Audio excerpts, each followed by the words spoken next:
በጉጉት ሲጠበቅ የነበረው ሳይታችን ተለቀቀ።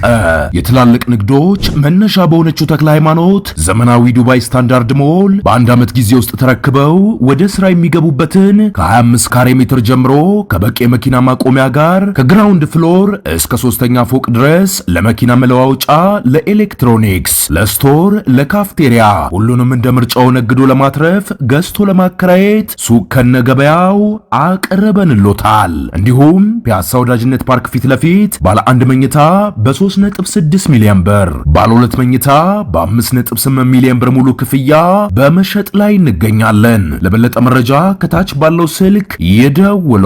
ሜሪትስ ፕሮፐርቲ። ሰላም ጤና ይስጥልኝ። የተወደዳችሁ የሰለዳ ሚዲያ አድማጭ ተመልካቾቻችን እንዴት ቆያችሁ? ለዕለቱ መራርጠን ወደ እናንተ ለማድረስ ያዘጋጀናቸው አዳዲስ ትኩስና ወቅታዊ መረጃዎችን ይዘን ቀርበናል። መረጃዎቻችን እየተከታተላችሁ እስከ ፕሮግራማችን ፍጻሜ ከኛ ጋር እንድትቆዩ ከወዲሁ በታላቅ አክብሮት ጋብዛለሁኝ።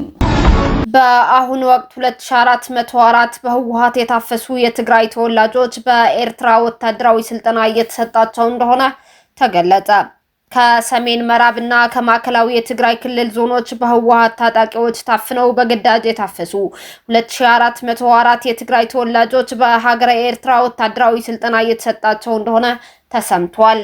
ህወሓት ቀንም ሌሊትም ቤት ለቤት ወጣቶችን እያፈላለገ እያፈሰ እንደሆነ የተገለጸ ሲሆን የታፈሱት ወጣቶችም ወደ ኤርትራ ተወስደው በሻዕቢያ ኃይሎች ወታደራዊ ስልጠና እየተሰጣቸው እንደሆነ ነው መረጃዎች የወጡት። መረጃዎቹ እንደገለጹት በአሁኑ ወቅት በኤርትራ ወታደራዊ ስልጠና እየተሰጣቸው የሚገኙ 2404 የትግራይ ተወላጆች አሉ ያሉ ሲሆን ከነዚህ ውስጥ 254 ወጣቶች ሚያዝያ 10 2018 ዓ.ም አዲስ ታፍሰው የተወሰዱ ወጣቶች እንዲሁም 1865 የቆዩ ወጣቶችና 285 ከ7 ዓመት በላይ እስራት የተፈረደባቸው እስረኞች ይገኙበታል ተብሏል። በአክሱም ከተማ የተሰበሰበው ከኮር በላይ የተባለ የህወሓት የጦር አመራር ስብስብ ለጀነራል ታደሰ ወረደ 3 አማራጮችን ሊያቀርቡ መሆኑ ተገለጸ። ሰሞኑን በሻዕቢያ ሰራዊት ጥበቃ በአክሱም ከተማ የተሰበሰበው ራሱን ከኮር በላይ ብሎ የሚጠራው የህወሓት ቡድን የጦር አዛዦች ስብስብ ለትግራይ ክልል ጊዜያዊ አስተዳደር ፕሬዝዳንት ጀነራል ታደሰ ወረደ 3 አማራጮችን ሊያቀርቡ መሆኑ ተገልጿል። ይህ በአክሱም ከተማ ስብሰባው ሲያካሂድ የቆየው ራሱን ከኮር በላይ አዛዦች ብሎ የሚጠራው ስብስብ የትግራይ ክልል የጸጥታ ኃይሎች አዛዥና የትግራይ ክልል ጊዜያዊ አስተዳደር ፕሬዝዳንት ሆነው እየመሩ ለሚገኙት ጀነራል ታደሰ ወረደ 3 ዋና አማራጮችን ያካተተ መልእክት ለማድረግ እየተዘጋጀ መሆኑን ከአካባቢው የወጡ መረጃዎች አመላክተዋል። ለጀነራል ታደሰ ወረደ ይቀርባሉ የተባሉ ነጥቦችም አንደኛው አማራጭ የትግራይ ኃይሎች እንዳይበታተኑ ለመከላከል ከኮር በላይና ከህወሓት ድርጅት ጋር በመቀናጀት ትግላቸውን እንዲቀጥሉ፣ ሁለተኛው አማራጭ ስልጣናቸውን በሰላማዊ መንገድ እንዲያስረክቡ ከዚያም በመቀለ የመኖር ወይም ወደ ፈለጉት ሀገር የመሰደድ አሊያም የመጓዝ እድል እንዲሰጣቸው፣ እንዲሁም ሶስተኛው አማራጭም ሁለቱን የሰላም አማራጮች የማይቀበሉ ከሆነ ግን ወታደራዊ እርምጃ እንዲወሰድ የሚሉ እንደሆነ መረጃዎቹ ጠቁመዋል። ይህንን ውሳኔ ለጀነራል ታደሰ ወረደ ለማድረስ ለህወሓት ቡድን ተገዢ ከሆኑ የሃይማኖት መሪዎች፣ የሀገር ሽማግሌዎች፣ ወታደራዊ መኮንኖችና ፖለቲከኞች የተውጣ ሽማግሌዎች ልዑክ እንደሚላክም ታውቋል። የዓለም ባንክ ለኢትዮጵያ የኢኮኖሚ ሪፎርም የሚያደርገውን ድጋፍ አጠናክሮ እንደሚቀጥል ገለጸ።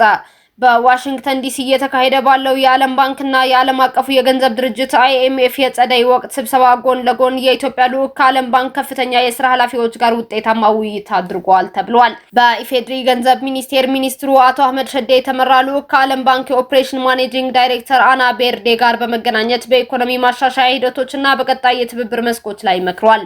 አቶ አህመድ ሸዴ በውይይቱ ወቅት ኢትዮጵያ እየተገበረች ያለውን ሰፊ የኢኮኖሚ ሪፎርምና እያጋጠሟት ያሉ ዓለም አቀፋዊ ተግዳሮቶችን ገልጸው የተመዘገቡ የልማት ስኬቶች በዘላቂነት እንዲቀጥሉ የዓለም ባንክ የፋይናንስ አቅርቦት እንዲያሰፋና ፈጣን ምላሽን የሚሰጥ የድጋፍ ስርዓት እንዲዘረጋ ጠይቀዋል።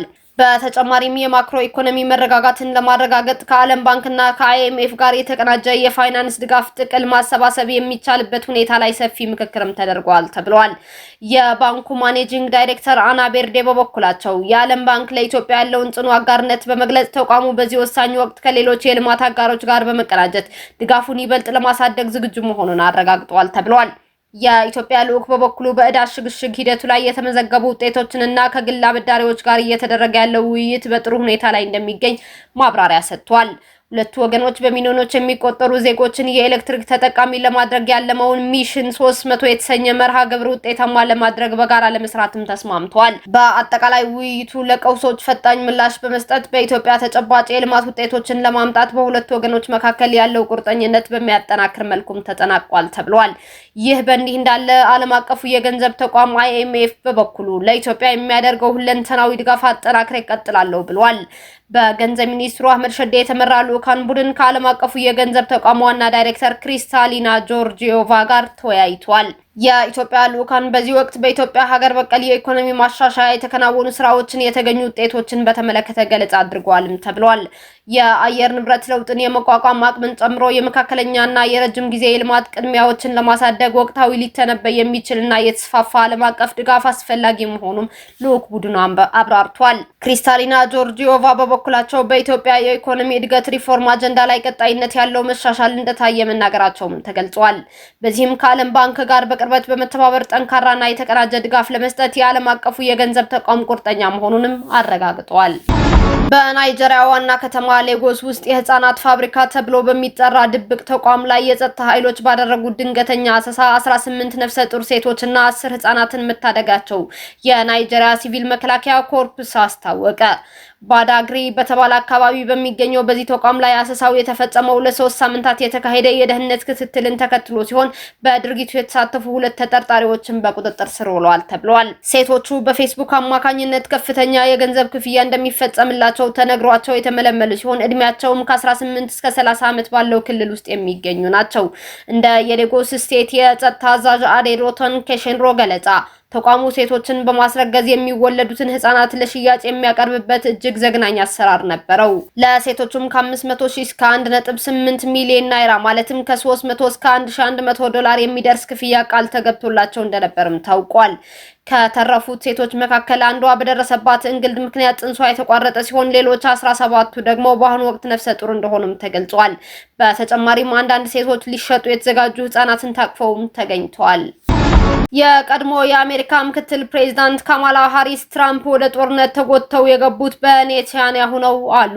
የቀድሞ ምክትል ፕሬዝዳንት ካማላ ሃሪስ ዶናልድ ትራምፕ እስራኤል ጠቅላይ ሚኒስትር ቤንጃሚን ኔታንያሁ ተጎትተው ከኢራን ጋር የሚደረገው ጦርነት ውስጥ ገብተዋል ሲሉ ተናግረዋል። ካማላ ይህንን አስተያየታቸውን ያሰሙት ትናንትና ቅዳሜ በተካሄደ አንድ የገቢ ማሰባሰቢያ ዝግጅት ላይ ባደረጉት ንግግር ነው። ወደ ጦርነት ገብተዋል፣ የገባውን በቢቢ ኔታንያሁ ተጎትቶ ነው። ስለዚህ ጉዳይ ግልጽ መሆን አለብን። አሜሪካውያን የማይፈልጉት ጦርነት ውስጥ ነው የገባ ነው። የአሜሪካ የሰራዊት አባላትን ህይወት አደጋ ላይ ጥሏል ብለዋል። ፕሬዝዳንት ትራምፕ ለካማላ ሃሪስ ንግግር በቀጥታ ምላሽ ባይሰጡም እስራኤል ታላቅ አጋር መሆኗን የሚገልጽ ጽሑፍ በማህበራዊ ሚዲያ ገጻቸው ላይ አጋርቷል። ሰዎች እስራኤልን ወደዱም አልወደዱ የዩናይትድ ስቴትስ ኦፍ አሜሪካ ታላቅ አጋር መሆኗን አስመስክራለች። ደፋር፣ ቆራጥ፣ ታማኝና ብልህ ናቸው ሲሉ አወድሰዋል።